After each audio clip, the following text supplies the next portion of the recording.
That's all trip இது ஒரு auto மற்றும் cab booking app. Auto, taxi, sedan, maxi cab, Tata Ace, 25 seat mini bus எல்லா வண்டியும் இந்த ஆப்குள்ளே அட்டாச் பண்ணிக்கலாம். டாக்குமெண்ட்ஸை அப்லோட் பண்ண உடனே அப்ரூவல் கொடுத்துருவாங்க. கீழே டிஸ்கிரிப்ஷனில் இருக்க லிங்கை கிளிக் பண்ணி தட்ஸ் ஆல் ட்ரிப்பை டவுன்லோட் பண்ணிக்கலாம். ராஜகம்பீரம் சார், காங்கிரஸ் திமுக இன்னும் ஒரு கூட்டணி பங்கு, ஆட்சியில் பங்கு அப்படிங்கிறதுல ஜெல் ஆகலையே சார். ஸ்டாலின் நோ சொல்லிட்டாரு. காங்கிரஸ் என்ன செய்வாங்க?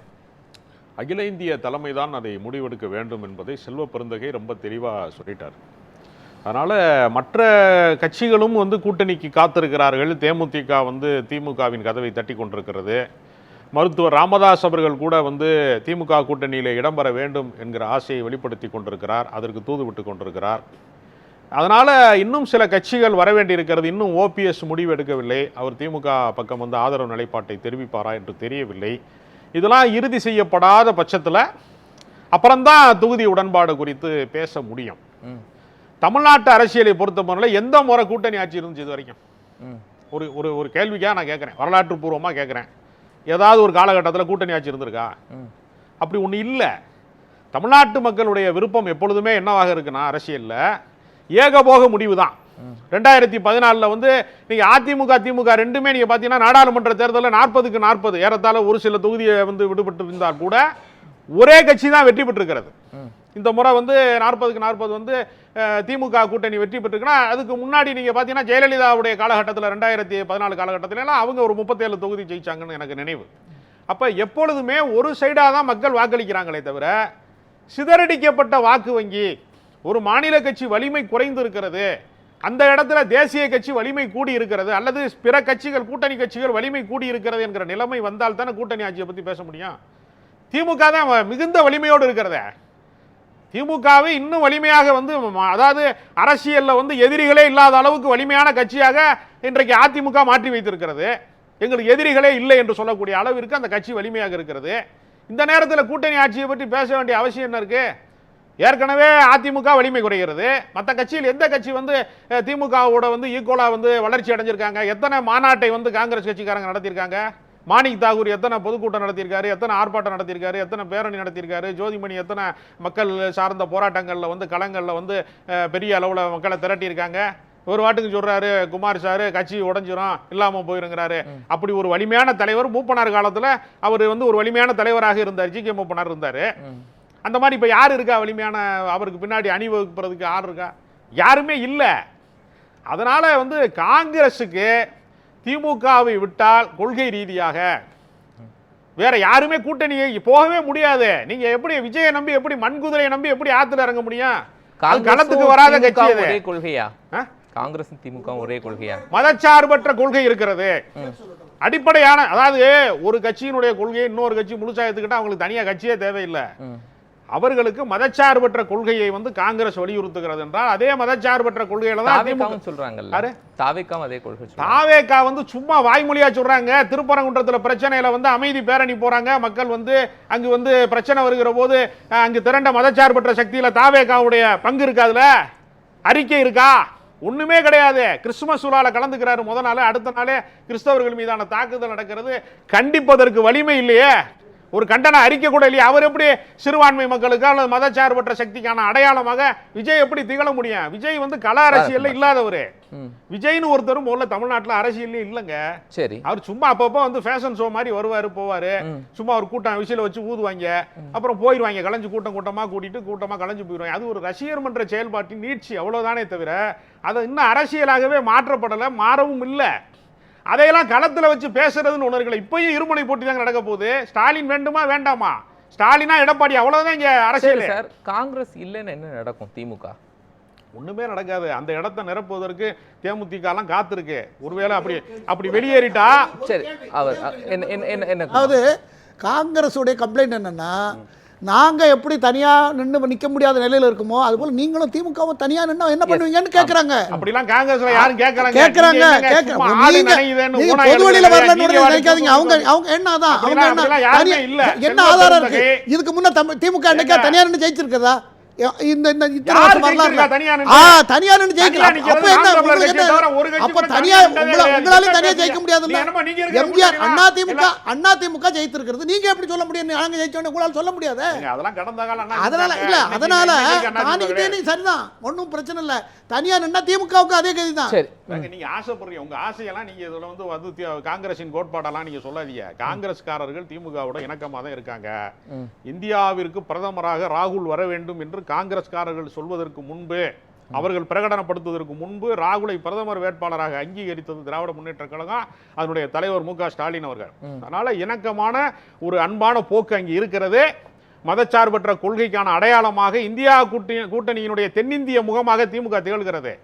அதனால இந்த சீட்டு பேரத்துல எல்லாம் வந்து இதை வந்து சீட்டு கட்டு கலைஞ்சிரும், இது ஒன்றும் இல்லாமல் போயிடும் அப்படிங்கிறதெல்லாம் இந்த கூட்டணி களைய வேண்டும் என்று விரும்புகிறவர்களின் விருப்பமே தவிர கலை யதார்த்தம் கிடையாது. யார் விரும்புறா? யார் விரும்புறா? அதிமுக பாஜக கூட்டணி விரும்பும், என்டிஏ கூட்டணி விரும்பும். இந்த கூட்டணியை வந்து தொடர்ந்து நீடிக்கிறார்களே, யாருக்கெல்லாம் வயிறு எரியுதோ அவங்களுக்கெல்லாம் வந்து எதிர்பார்த்துட்டு இருக்காங்க. எப்படா வந்து இவங்க வந்து அண்ணன் எப்போ சாவேன் தின்ன எப்போ காலியாகும்னு காத்திருக்கிறதுக்கு எதிரிகள் காத்திருப்பாங்க, வலதுசாரிகள் காத்திருப்பாங்க, பாஜக காரங்க காத்திருப்பாங்க, அதிமுக காரங்க காத்திருப்பாங்க. வேற யார் காத்திருப்பா? காங்கிரஸ் மட்டும் தானே சார் பேசிட்டு இருக்காங்க. காங்கிரஸ்ல அதிகாரப்பூர்வ தலைமை யாருமே பேசலங்க. யார் அதிகாரப்பூர்வ மாற்று கருத்து சொல்றாங்க, அவ்வளவுதான். இல்ல யார் அதிகாரப்பூர்வ தலைமை? தேசிய தலைமை தானே முடிவு பண்ண. அண்ணாமலை யாரு தூக்கி விட்டா? பாஜக தேசிய தலைமை தானே தூக்கி விட்டுச்சு தலைமை பொறுப்புல இருந்து. அது மாதிரி தேசிய தலைமையாக இருக்கக்கூடிய மல்லிகார்ஜுன கார்கே ராகுல் காந்தி சொன்னாதான் கணக்குல சேர்க்க முடியும். மாணிக் தாகூர் சொன்னாரு, ஜோதிமணி சொன்னா அடுத்த முறை சீட்டு கொடுப்பாங்களானே தெரியாது, அவங்க எல்லாம் கட்சியில நீடிப்பாங்களானே கூட தெரியாது. விஜயதாரணி கூட காங்கிரஸ்ல இருந்தாங்க, திடீர்னு பாஜகவுக்கு போயிட்டாங்க. அது மாதிரி நாளைக்கு வேற கட்சி கூட போவாங்க. அவங்களையெல்லாம் வச்சு அவங்க அரசியலை நம்பி வாழ முடியாது. சரி சார், இப்போ காங்கிரஸ் சார் சொன்ன மாதிரி 2 மாதங்களுக்கு முன்னாடியே குழு போட்டுட்டாங்க. ஆமா, திமுக இன்னும் போடல. அப்ப காங்கிரஸ் ரொம்ப வேகமா குழு போட்டிருக்காங்கனாலே உங்களுக்கு ஓகே இல்லைன்னா நாங்க இன்னொரு பக்கம் போய்க்கிறோம், அந்த நோக்கத்தோடு தானே அவங்க விரைவிலேயே குழு போட்டிருப்பாங்க. அப்படிலாம் கிடையாது. சரி, அப்ப இதுக்கு முன்னாடியே குழு அமைப்பது என்பது கூடுதலாக எங்களுக்கு சீட்டு வேணும் இந்த மாதிரி வந்து பேரம் பேசுவதற்கு ஒரு வாய்ப்பாக அதை கருதி கொள்வாங்க. முன்கூட்டியே அறிவிச்சிட்டா, ஒருவேளை காங்கிரஸை கூப்பிட்டு 25 சீட்டு போன முறை கொடுத்தோம், இப்போ நீங்கள் வந்து நாங்கள் கூடுதலாக சீட்டு கொடுக்குறோம், ஒரு 30 சீட்டு கொடுக்குறோம் அப்படின்னு திமுக சொன்னால் எங்களுக்கும் கூடுதலாக தொகுதிகளை ஒதுக்குங்கள் என்று விசிகாவோ, இந்திய கம்யூனிஸ்ட் கட்சியோ, மார்க்சிய கம்யூனிஸ்ட் கட்சியோ, இந்திய யூனியன் முஸ்லீம் லீக்கோ, மனிதநேய மக்கள் கட்சியோ யாரும் கோரிக்கை வைப்பாங்க. கூட்டணி கட்சிக்காரர்கள் அனைவருமே எங்களுக்கான எல்லையை விரிவுபடுத்துங்கன்னு கேட்பாங்கல்ல. அதனால இன்னும் வரவேண்டிய கட்சிகள்லாம் ஃபைனல் ஆனதற்கு பின்பு எப்படி சீட் ஷேரிங் பண்ணுறதுங்கிறத ஒரு குழு அமைத்து அதை சொல்லியிருக்காரு, முதலமைச்சர் சொல்லியிருக்காரு. வந்து பிப்ரவரி 22 வந்து அது பேச்சுவார்த்தை தொடங்கும்னு சொல்லியிருக்காரு. அந்த கட்டம் இன்னும் வரல. இன்னும் என்னமோ தேர்தல் தேதி அறிவிச்சு எல்லாரும் பயணம் போனது மாதிரி நம்ம பேச வேண்டிய அவசியம் கிடையாது. இப்போதான் அதற்கான தேர்தலுக்கான காலம் இப்பொழுதுதான் கணிந்து கொண்டிருக்கிறது. உரிய நேரத்தில் பேசுவாங்க. விசிகா ரொம்ப விடாப்பிடியா இல்லை, கம்யூனிஸ்டுகள் இல்லை, ஆனால் காங்கிரஸ் மட்டும் தானே இருக்கு. காங்கிரஸ்லயும் அதிகாரப்பூர்வ தலைமை இல்லைங்க. நீங்க என்னங்க, நீங்க காம்பவுண்டுக்கு வெளியே நின்று கத்துறாலேயே நீங்க வந்து கணக்குல சேர்த்துக்கிட்டே இருக்கீங்க. யாரு நீங்க அதிகாரப்பூர்வமான எந்த தேர்தலுக்கென்று நியமிக்கப்பட்ட குழு பேசியிருக்கா? சிதம்பரம் பேசியிருக்கிறாரா? சிதம்பரம் பேசுறாரா? செல்வ பெருந்தகை பேசுறாரா? யாரு பேசுறா? ஆளாளுக்கு ஒண்ணு. செல்வ பெருந்தகை முதலா காங்கிரஸ் கட்சியினுடைய தலைவரா வந்த உடனே சொன்ன விஷயமே ஆட்சியில் பங்கு அப்படிங்கிறது. யாரு? செல்வ பெருந்தகை. சரி, காமராஜர் ஆட்சியை வந்து ஸ்டாலின் வந்து ஆட்சி செய்யறாரு, அதுவும் காமராஜர் ஆட்சி தான், அதுவும் சமூக நீதி. அது இருக்கட்டும், அந்த ஆட்சியில எங்களுக்கு பங்கு. காமராஜர் மதிய உணவு திட்டம் கொண்டு வந்தாருன்னா அவர் காலை உணவு திட்டத்தை கொண்டு வந்தாரு. நாங்கள் காமராஜர் ஆட்சியை ஸ்டாலின் வடிவத்துல பாக்குறோம் கூட தான் சொல்லியிருக்காங்க. அதெல்லாம் கணக்குல சேர்க்க மாட்டீங்களா? ஆட்சியில் பங்கு தான் சார் சொல்றாரு. ஆட்சியில் பங்கு ஏங்க, ஒரு கட்சியை வளர்ப்பதற்காக இன்னொரு கட்சி நடத்துறாங்க. ஆட்சியில் பங்கு நடத்தினா நீங்க கட்சியை வளர்க்கணுங்க, களத்துல போய் கட்சியை வளர்க்கணும். எல்லா தொகுதியிலையும் 4000 3000 ஓட்டை வச்சுக்கிட்டு நீ ஆட்சியில பங்கு கொடு, அதுல பங்கு கொடுனா யார் கொடுப்பா? இது என்ன சலுகையாது, இலவசமா? அது கட்சி வந்து நீங்க வலிமைப்படுத்தணுங்க, உங்க வாக்கு சதவீதத்தை உயர்த்தணுங்க. நீங்க 67 வந்து காங்கிரஸ் தோற்கும் போது 41% வாக்கு வங்கி, இன்னைக்கு 4% கூட கிடையாது களத்துல. 4000 யாராவது கொடுப்பாங்களா? அப்படியே ஆட்சியில் பங்கு, அதிகாரத்தில் பங்கு அதிமுக கொடுக்குமா? அதிமுக பாஜக தான் அப்படி சொல்லிக்கிட்டே கிடைக்காது. தவிர நான் தனி பெரும்பான்மை பெறுவேன் தான் எடப்பாடியே சொல்றாரு. எடப்பாடி ஒத்துக்கிறாரா கூட்டணி ஆட்சிக்கு? இந்த அக்னீஸ்வரன் கேளுங்க, அதிமுக ஒத்துக்கிறாரா கூட்டணி ஆட்சி? தமிழ்நாட்டுல ஆளுமை மிக்க தலைவர்கள் யாரும் அதை ஒப்புக்கொள்ளவில்லை. சும்மா இந்த உதிரிகள் வந்து வெளியில இருக்கிறவங்க சொல்லிட்டு இருக்காங்க. அதை 4000 ஓட்டு 4% தான் வாக்கு சதவீதம் இருக்கிற கட்சிக்கு இறங்கியிருக்காங்க. அவங்க ஏன் 25 இடங்கள் நீங்க கொடுக்குறீங்க? அது தேசிய அளவில் இருக்கக்கூடிய அரசியலுக்கு மரியாதை செய்யணும். நான் தான் சொன்னேன்ல, தேசிய அளவில் நாம் விரும்பக்கூடிய கட்சி வரணும் அப்படிங்கிற ஒரு கணக்கில் கொடுக்குறாங்க. அதுதான் கணக்கு. வேற ஒரு கணக்கு கிடையாது. அதுக்கு சட்டமன்ற இதுலயே கொடுப்பாங்க, பார்லிமெண்ட் தொகுதி தானே கொடுப்பாங்க. பார்லிமெண்ட்ல கொடுத்துருக்காங்க, சட்டமன்றத்திலே ஒரு ஏற்கனவே ஆண்ட கட்சி, ஏற்கனவே ஆட்சி அதிகாரத்தில் இருந்த கட்சி, அதனால அவங்களுக்கு கொடுக்குறாங்க. அது வந்து புரிந்துணர்வு ஒப்பந்தம். ஒரு கட்சி வந்து யாருக்கு எவ்வளவு கொடுக்கணுங்கிறத வெளியில இருந்து நம்ம எப்படி சொல்ல முடியும்? 4% தான் வச்சிருக்காங்க அப்படிங்கும் போது 25 இடங்கள் அப்படிங்கிறது ரொம்ப அதிகம் தான். கொடுத்தாலும் தப்புங்கிறியா, கொடுக்கல தப்பு. என்ன சொல்ல வரீங்க? கொடுக்க கூடாதுன்னு சொல்ல வரீங்களா, கொடுக்கணும்னு சொல்ல வரீங்களா? ராஜகம்பீரன் சார், நீங்க தான் 4000 ஓட்டு தான் இருக்கு. ஆமாங்க, அதாங்க இருக்கு, தூக்கி சுமக்குறாங்கங்க பல கட்சிகளுக்கு. இப்ப நீங்க சேரியில இருக்கிற கட்சி வேண்டாம் சார், அவங்க இன்னொரு ஆப்ஷன்ல பேசிட்டு இருக்காங்க சார். தேர்தல் ஜனநாயகம் சார், அவங்க இன்னொரு ஆப்ஷன் பேசிட்டு இருக்காங்க. திமுகவுக்கு தெரியுமா? 6% வைத்திருக்கிற தேமுதிகவும் கன்சிடர் பண்ணிட்டு தானே இருக்காங்க. 6% தானே இருக்குன்னு ராஜகம்பீரம் சார், காங்கிரஸ் இன்னொரு கட்சிகிட்ட பேசிட்டு இருக்காங்க. அது திமுகவுக்கு தெரியுமா தெரியாதா? அதெல்லாம் கற்பனை கதை, கட்டுக்கதை. அதெல்லாம் அதிகாரப்பூர்வமா எந்த காங்கிரஸ் பேசிட்டு இருக்காங்க? சும்மா வாய்க்கு வந்தது ஏதாவது சொல்லக்கூடாது. எந்த யார் பேசிட்டு இருக்கா சொல்லுங்க. நீங்க யார் பேசுறா? ஏங்க இருங்க, நீங்க எந்தையாவது சம்பந்தம் எல்லாம் பேசாதீங்க. தாவே காங்கிற கட்சி கரூர் முட்டுச்சந்திர செத்து போச்சுங்க. அந்த கட்சி எழும்பாது, உயிர் தழுவதற்கு ஏசுநாதர் கிடையாது அவரு. அந்த கட்சிக்கு ஒண்ணுமே கிடையாது. அது வந்து அரசியல் கட்சியே கிடையாது. நான் சவால் விடுறேன். அந்த கட்சியை நம்பி ஒரு லெட்டர் பேட் கட்சி கூட அவர்களோடு கூட்டணி போக தயாராக இல்லை. இந்த நேரம் வரைக்கும் நம்மள அவரோட பேச்சுவார்த்தை செய்திருக்க கூட ஒருவருமே இல்ல. தனிநபர்கள் நாஞ்சில் சம்பத் மாதிரி, செங்கோட்டையன் மாதிரி தனிநபர்கள் போயிருக்கிறார்கள். ஒரு இயக்கம் கூட போனதில்ல, ஒரு கட்சி கூட போனதில்ல. அது அரசியல் கட்சியே இல்ல. அதை அங்கீகரி, அவங்களுக்கு சினிமா ரிலீஸ் பண்ணவே தெரியல, நிர்வாகம் பண்ண தெரியல. என்னைக்காவது அது அரசியல் கட்சி கிடையாதுங்க. அதையெல்லாம் கன்சிடர் பண்ணி ஒரு வரலாற்று விடுதலை போராட்ட காலத்துல இருந்து வேலை செய்த காங்கிரஸ் தாவேகான் பிரிகேச்சி கட்சியில பால்வாடி கட்சியில போய் சேர்ப்பாங்களா? திமுகல என்னைக்காவது நீங்க பத்திரிகைகள்ல செய்தி பார்த்திருக்கீங்களா? 1 மணி நேரத்தில் 10,000 வேட்புமனு விண்ணப்பங்கள், கட்சியுடைய விருப்ப மனுக்கள் ஏற்கனவே ஜனநாயக டிக்கெட் 200 ரூபாய் டிக்கெட் 2000 ரூபாய்க்கு வாங்குறவன் 10,000 ரூபாய் கொடுத்து தேர்தல் டிக்கெட் வாங்க மாட்டானா? அவன் வந்து டிக்கெட் வாங்குற பையன், அவன் அப்படிதான் இருப்பான். அவனை எல்லாம் நீங்க அரசியல்வாதிங்கிறது யாரு? அரசியல்வாதிங்கிறது யாரு?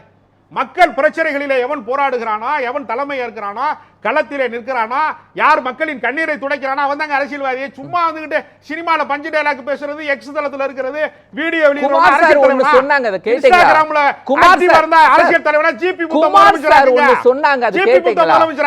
தமிழ்நாட்டுல சினிமாவும் அரசியலும் வேறு வேறு இல்லை அப்படின்னு சொன்னாங்க. யார் சொன்னது?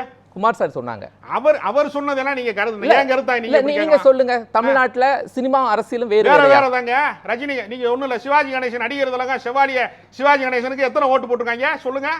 அவர் சினிமா அவரை விட உலகத்துல சிறந்த நடிகன், ஒப்பற்ற நடிகன் உண்டா? உலகநாயகன் கமலஹாசன் சொன்னாரு, வாக்காளர்கள் வேறு ரசிகர்கள் வேற சொன்னாரு. உலகநாயகனோட பெரிய சினிமா நடிகன் சமகாலத்தில் இருக்கிறாரா கமலஹாசனோட? வாழுகிற உதாரணம் எத்தனை பேருங்க? டி ராஜேந்தர் அரசியல் ஜெயிச்சாரா? பாக்யராஜ் ஜெயிச்சாரா? மன்சூர் அலிகான் ஜெயிச்சாரா? எத்தனை பட்டியல் வேணும்? சிரஞ்சீவி ஜெயிச்சாரா? யாரு ஜெயிச்சதாக நீங்க சொல்றீங்க? எம்ஜிஆர் என்கிற ஒரு விதிவிலக்கு ஜெயித்ததை வைத்துக் கொண்டு எல்லாரும் அரசியல்ல ஜெயிச்சிருவாங்கன்னு சொல்றது முதல் தேர்தல்ல 18 இடங்கள்ல வெற்றி பெற்றார். யாரு? சிரஞ்சீவி. சரி, அதனால நீங்க சிரஞ்சீவி கட்சியை கலைச்சார், அது சொல்லுங்க ப்ளீஸ் சார். தொடர் போராட்டங்க. 18 தொகுதியில வந்தாரு, 6% பெற்றார்லாம் ஓகே. அவர் ஏன் தொடர முடியவில்லை? அதுக்கு பதில் சொல்லுங்க. ஏன் தொடர முடியல? அவர் அரசியல்வாதினா இப்ப கட்சியை விட்டுட்டு போயிருவாங்களா? தோத்து போச்சுன்னா விட்டுட்டு போயிருவாங்களா? சீமான் கட்சி நடத்தி தானே இருக்காரு. எவ்வளவோ தோல்வி வருது, ஒரு முறை கூட அதிகாரத்தை அடையவே இல்லை, போராடுறாங்கல்ல. அரசியல் கட்சிங்கிறது தொடர் போராட்டங்க. சினிமா ஓடலைன்னா இனிமே திரும்ப அந்த கம்பெனியில படம் எடுக்க மாட்டாங்கிற மாதிரி சிரஞ்சீவிக்கு வந்து ஒரு முறை அவர் எதிர்பார்த்த முதலமைச்சர் வர முடியல, கட்சியை கழிச்சிட்டு போயிட்டாரு. அது மாதிரியே தான் இவரும் கட்சியை கழிச்சிட்டு போயிடுவாரு. 2026 தேர்தல் முடிஞ்ச உடனே அவர் அடுத்த ஷூட்டிங்க்கு ரெடி ஆயிடுவாரு. அவரை நம்பி போனவங்க இவரும் தெருவில் நிக்க போறாங்க, முட்டுச்சந்தில் நிக்க போறாங்க. கரூருடைய சம்பவம் மாதிரி தான் இது. அது மரணம் தான் இது. நன்றி ராஜகம்பீர பாஸ். அது தாவேக்கான ஒரு ஆப்ஷன் முதல்ல இல்லை. அது ஒரு கற்பனாவாதம். அது திரும்ப திரும்ப அதை வலியுறுத்துறது அப்படிங்கிறது காங்கிரஸை அவமானப்படுத்துவது. காங்கிரஸ் ஒரு மிகப்பெரிய விடுதலை போராட்ட காலத்தில் இருந்து ஒரு மிகப்பெரிய வரலாற்று இயக்கம். அது அதை கொண்டு வந்து புதுசாக ஒரு பிரிகேஜி திறந்திருக்காங்க, நர்சரியை திறந்திருக்காங்கன்னு ஒரு பல்கலைக்கழக துணைவேந்தர் போய் இந்த பிரிகேஜியில் அவர் சேர்ந்துருவார், ஒரு 4 கோச்சிட்டு போய் யூனிவர்சிட்டியை விட்டுட்டு போயிடுவார் அவர் அப்படின்னு சொல்கிறது இருக்குல்ல, பால்வாடியில் போய் சேர்ந்துருவார். அது வந்து அபத்தமானது. அதனால் தாவேக்கான ஒரு ஆப்ஷன் கிடையாது. அது அரசியல் இயக்கமும் கிடையாது. அது ரசிகர் மன்றம், அது நற்பணி மன்றமாகி எதிர்காலத்தில் அரசியல் கட்சியாக மாறலாம், இப்போதைக்கு இல்லை. அந்த மாதிரி அரசியல் தற்கொலை முடிவை காங்கிரஸ் ஒரு நாள் எடுக்காது. நீரடித்து நீர் விலகாது. காங்கிரஸ் திமுகவோடு இருப்பது நட்பு முரண், அது பகை முரண் அல்ல. கருத்து விவாதங்கள் நடக்கத்தான் செய்யும். திருமாவளவன் சொன்னதை தான் நான் மேற்கோளாக காட்டுறேன். எங்களுக்குள் முரண்பாடு உண்டு. ஆனால் நாங்கள் மைதானத்துக்குள்ள தான் விளையாடுவோம், மைதானத்தை விட்டு வெளியேற மாட்டோம். திருமாவளவனுடைய அது திருமாவளவன் சொன்னது. இருங்க, அதே நிலைப்பாட்டில் தான் காங்கிரஸ் இருக்கு. நீங்க கற்பனாவாதமா அங்கே போயிருவாங்க, அங்கே போய் அப்படிலாம் கிடையாது. யாரும் எங்கேயும் போக முடியாது. அவர்களுக்கு இருக்கக்கூடிய ஒரே சாய்ஸ் திமுக தான், கூட்டணியே கிடையாது. ஏன் ரொம்ப விடாப்படியா திமுக தான் இருக்கு அப்படிங்கிறீங்க? வேற என்ன இருக்கு நீங்க சொல்லுங்க. பாஜக இருக்கக்கூடிய அதிமுக கூட்டணிக்கு போயிருவாங்களா? அப்ப அவங்க காங்கிரஸ் வாழ்நாள் கட்சி தொடங்கின நாள்ல இருந்து எதுக்குற நாம் தமிழர் கட்சியோட கூட்டணி போவாங்களா? யாரோட போவாங்க? ஆப்ஷன் சொல்லுங்க. நீங்க சொல்லுங்க. தாவேகா 10 நேரம் சொல்றீங்க சார். சொல்றேங்க, அதுக்கு என்ன செய்ய முடியும்? நீங்க வந்து திருடர்கள் ஜாக்கிரதை அப்படின்னு திருவிழாவில் சொல்றேன். அப்ப வந்து வந்திருக்கிற விஐபி திருவிழாவில் சாமி ஊர்வலம் போகுது, எத்தனை பக்தர்கள் வர்றாங்க. அதை சொல்லாம திருடர்கள் ஜாக்கிரதைன்னு சொன்னோம்னா ஜெயப்படி திருடன் வருவான், அடிச்சுட்டு போயிருவான்னு சொல்றாங்க. எதுக்கு சொல்றாங்க? திருப்பி சொல்றாங்க. அவர் முக்கியமான விஐபி நான் சொல்றாங்க. ஏதாவது விபரீதம் நடத்தக்கூடாதுன்னு சொல்றாங்க. தாவேகாவை மிக குறைந்த அளவுல மதிப்பிடுறீங்க. ஆனா காங்கிரஸ் கட்சி இல்லங்க, நான் ஏன் குறைச்சு மதிப்பிடணும்? அதுக்கு மதிப்புனே ஒண்ணு இல்ல. நீங்க சொல்றீங்க சார். ஆனால் காங்கிரஸ் கட்சியினுடைய தலைவர்கள் பேசுறாங்களா இல்லையா சார்? யாரோட பேசுறாங்க? முன்னாடி யாராவது ரசிகர் மன்றத்தில் இருக்கவங்க பேசுவாங்க. அதெல்லாம் அரசியல் பூர்வமா யாரும் பேச. ராகுல் காந்தி ரசிகர் மன்றம், விஜய் ரசிகர் மன்றத்துல பழைய காங்கிரஸ்காரங்க யாராவது ரசிகர்கள் இருந்திருப்பாங்க. ராகுல் காந்தி விஜய்ட்ட பேசுறாரு. ஆமா, பிரவீன் சக்கரவர்த்தி பேசுறாரு. எல்லாரும் பேசுவாங்க. ஜனநாயகத்துல மாற்று நரேந்திர மோடியை கூட தான் ஒரு முறை ராகுல் காந்தி கட்டி பிடிச்சிருக்காரு. அதனால அவர் ஏத்துக்கிட்டாருன்னு அர்த்தமா? இதெல்லாம் ஒரு கணக்காது. கண்ணடிச்சிருக்கிறாரு ஒரு முறை, காதலிக்கிறாருன்னு அர்த்தமா? என்ன பேசுறீங்க? இதெல்லாம் ஒரு நாகரிகம், அரசியல் நாகரிகம். விஜய்கிட்ட பேசுவார், ராகுல் காந்தி பேசுவாரு, எல்லாரும் பேசுவாங்க. யார் வேணாலும் பேசலாங்க. பிஜேபியில இருந்து பேசலாம், யார் வேணாலும் பேசலாம். ஜனநாயகனுக்கு டிக்கெட் கேட்டிருப்பாருன்னு கூட சொல்லுங்க.